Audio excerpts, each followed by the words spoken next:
It's another Q&A edition of Optimal Health Daily, episode 2196, and I'm Dr. Neal Malik. Welcome back to another Friday show where I answer your questions. On all the other days, I read health and fitness blogs to you like an audiobook, with permission from the authors, of course.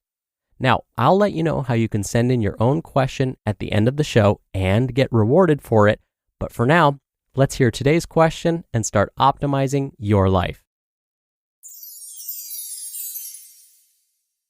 Today's question came via email. Wendy writes, "My question is, what are the supposed health benefits of apple cider vinegar?"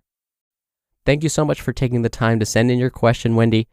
Vinegar in its various forms has been used as a quote-unquote cure, again I'm using the term cure very loosely, for many years and for a number of different ailments.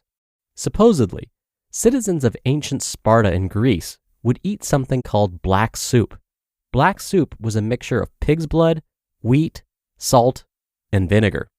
Sounds delicious, right? More traditionally, vinegar is used to preserve food and used to add flavor. Apple cider vinegar has also become popular more recently because of studies linking its consumption to weight loss. So, vinegar has been used to preserve or ferment foods, and this has been going on for hundreds if not thousands of years. Now, this fermentation process, especially when fermenting plant-based foods like kimchi, which is fermented cabbage, can lead to the production of some beneficial compounds like antioxidants and probiotics.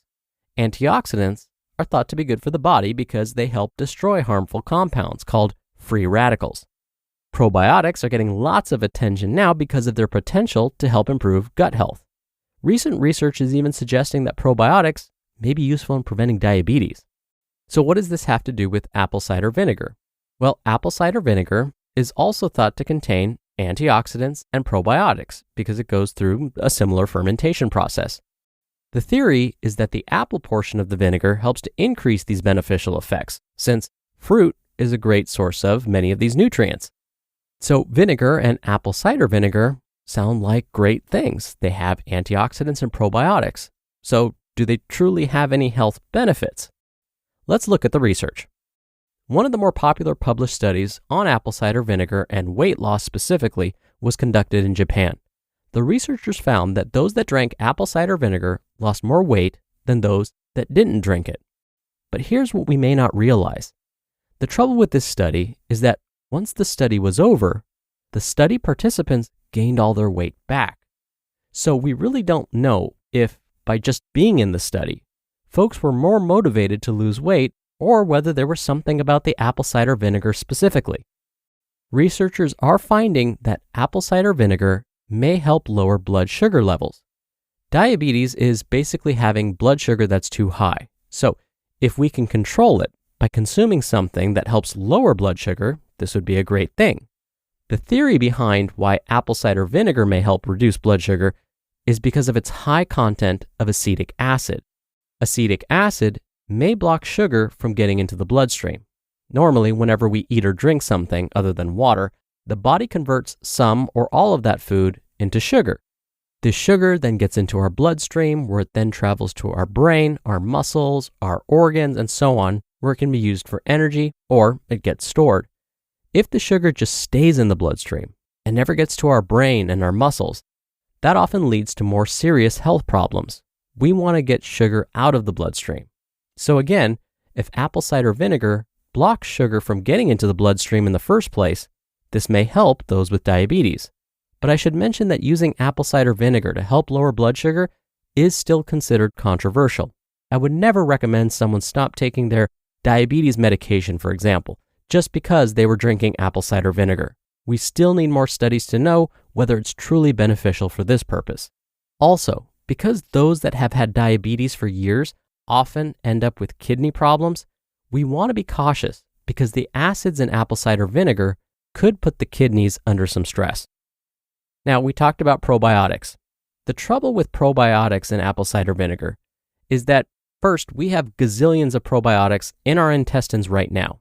This is great because these are helpful bacteria. They keep our guts nice and healthy. They help kill bad bacteria, help our immune system in general, and help keep us regular. When we consume foods that have probiotics, like apple cider vinegar, it's usually a very small amount, only a fraction of what we find in our bodies. Plus, some of those good probiotic bacteria never make it to the intestines because of poor storage and handling of the food and our body's natural digestion processes. Many scientists argue that unless you're taking a very large dose of probiotics, it may not really help improve our health. So we really can't say that consuming apple cider vinegar will actually help improve gut health and the immune system.